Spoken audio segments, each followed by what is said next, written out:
पालकांनो, मी सुद्धा पालक आहे.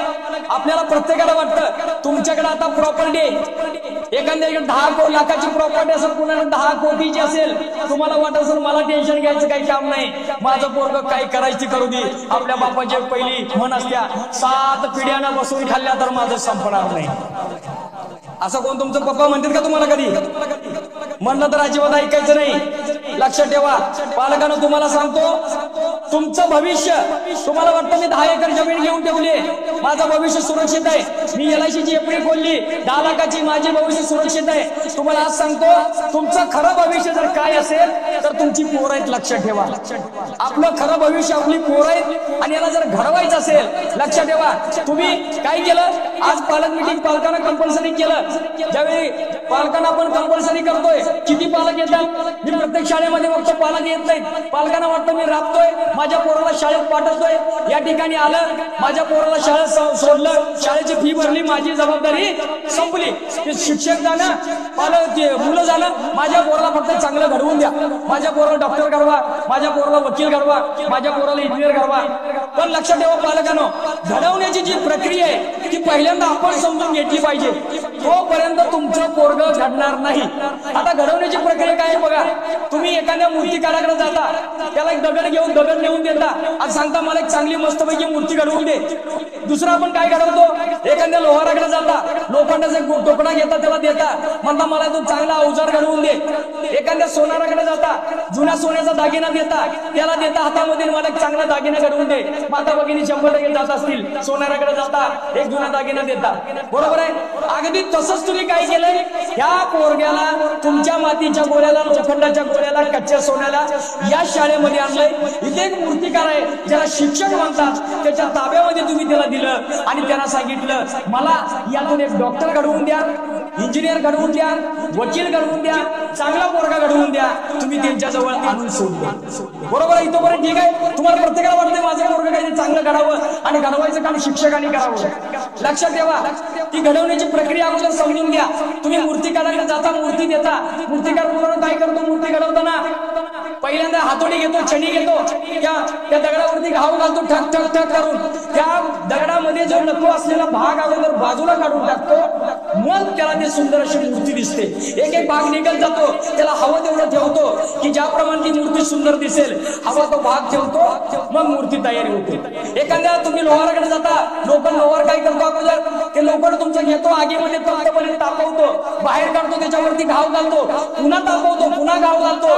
जोपर्यंत तुमच्या त्या लोखंडाला एखाद्या अवजाराचा आकार येत नाही तोपर्यंत तो घाव घालत असतो. एखाद्या सोनाराकडे तुम्ही जुना दागिना देता, सोनार काय करतो बघा, मी सोनार आहे म्हणून तुम्हाला सांगतो, ज्यावेळी तो दागिना सोनाराकडे जुना देतात, सोनार आगी भट्टीमध्ये घेऊन जातात, एक भट्टी असते सोनं काढायची, त्या भट्टीमध्ये देतात, त्या सोन्याच्या डबल त्याच्यामध्ये चांदी टाकली जाते. 1000 सेल्सिअसला बघा पोरांनो, 100 डिग्री सेल्सिअसला पाणी उकळतं, 1000 डिग्री सेल्सिअसला सोनं उकळतं. त्या 1000 डिग्री सेल्सिअसला सोन्याला तापवलं जातं, पाण्यामध्ये फुल्या ओतल्या जातात.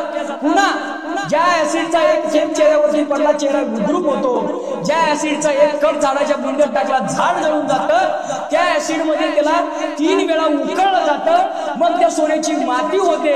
ती माती झालेली पुन्हा तापवून पुन्हा 1000 डिग्री सेल्सिअस त्याचं तापमान नेऊन जेव्हा त्या सोन्याला वितळलं जातं, तेव्हा ते चोख सोनं होतं आणि त्याला हवा तसा आकार देता येतो, हवा तो दागिना घडवता येतो. मला सांगा, घडवण्याची प्रक्रिया सोपी नाही. तुम्ही काय करायचंय, मूर्तिकाराकडे मूर्ती घेऊन दगड घेऊन जायचं, मला छानपैकी मूर्ती घेऊन पाहिजे, पण लक्षात ठेव त्याला हातोडी मारायची नाही, छडी मारायची नाही. लोहाराकडे घेऊन जायचं लोखंड, त्याला तापवायचं नाही, मला अवजार घेऊन पाहिजे. सोनाराकडे जायचं, सांगायचं हे सोनं मितळायचं नाही, मला सोनं घडवून पाहिजे. शक्य आहे का पालकांनो? मग इथं जे मूर्तिकार बसले, आपल्या वेळेस होते मूर्तिकार, प्रत्येकाच्या हातामध्ये एक छडी नावाची हातोडी आणि छडी होती की त्यानं मुलांच्या मध्ये जो अवगुण आहे, नको असलेला भाग, पूर्वी हा मूर्तिकार म्हणजे शिक्षक मारून मारून पोरांना त्याच्यातील अवगुण काढून टाकत होता आणि पहिलीला आलेलं पोरं 7वी 8वी 10वीला जाईपर्यंत एक सुंदर अशी मूर्ती घडत होतं पूर्वी. आता शासनानं त्यांच्या हातातून ती छेनी आणि हातोडा काढून घेतलेला आहे, म्हणजे शासनानं बंदी घातलेली आहे. पोराला मारायचं नाही, पोराला रागवायचं नाही, पोराला अपमान होईल असं पण काही बोलायचं नाही.